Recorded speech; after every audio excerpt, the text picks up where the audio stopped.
Nadiad fire brigade control રૂમને સવારે call મળ્યો હતો કે પીપલક પાસે જે મોટી કેનાલ આવેલ છે તેમાં એક ગાડી પડી ગયેલ છે.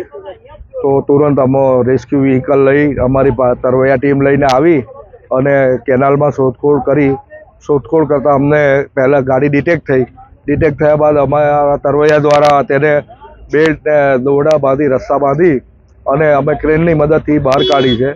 તો ગાડીની અંદર એક બોડી પણ મળી આવેલ છે, જેમનું લાયસન્સ ચેક કરતા બોડીમાં તપાસ કરતા વિગતે નરેન્દ્રભાઈ હિંમતલાલ પટેલ આણંદના જણાઈ આવેલ છે.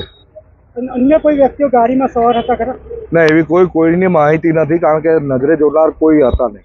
અહીંયા કઈ ટીમ હાજર હતી? કઈ ડિપાર્ટમેન્ટ હતા?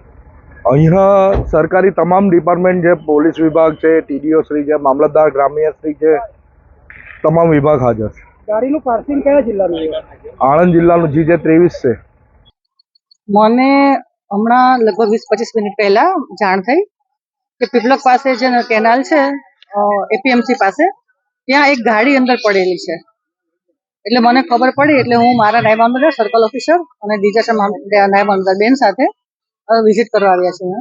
મીનવાઇલ પ્રોસેસ ચાલુ હતી. સવારે પહેલા મને જ્યારે અડધી કલાક પહેલા ફોન આવ્યો, મેસેજ મળ્યો, ત્યારે એવી વાત હતી કે ગાડી અંદર છે ને પાણીનો ફ્લો થોડો વધુ છે, થોડો સ્લો કરાવો ને. તો અમે ફાયર બ્રિગેડ વાળાની વાત એવી હતી કે થોડું સ્લો કરાવો તો અમે ગાડી કાઢી શકીએ. એટલે મેં ડિઝાસ્ટર બ્રાન્ચ છે કલેક્ટર કચેરીની, ત્યાં જાણ કરી કે સાહેબ ઉપરથી થોડો પાણીનો ફ્લો ઓછો કરાવો કેનાલમાં, તો ગાડી નીકળી શકે. એટલે એ કાર્યવાહી કરાવી. ત્યારબાદ ફ્લો ઓછો થઈ ગયો અને મીનવાઇલ ગાડી એ લોકોએ કાઢી લીધી છે ફાયર બ્રિગેડ વાળાએ. હું ત્યારબાદ અહીંયા પહોંચી છું. ત્યાર પહેલા મેં ડિઝાસ્ટર બ્રાન્ચમાં મેં પેલી કાર્યવાહી કરાવી પાણી સ્લો કરવાની એની, અને ફાયર બ્રિગેડને મોકલ્યું હતું. અહીંયા આવીને મેં જોયું એટલે ગાડી બહાર આવી ગઈ હતી અને એમાં એક બોડી છે. ક્યાંની છે?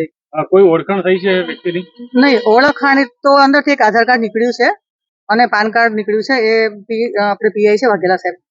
ગાડીમાં કેટલા લોકો સવાર હતા એવું કઈ જાણવા મળ્યું? એવું કશું જાણવા નથી મળ્યું.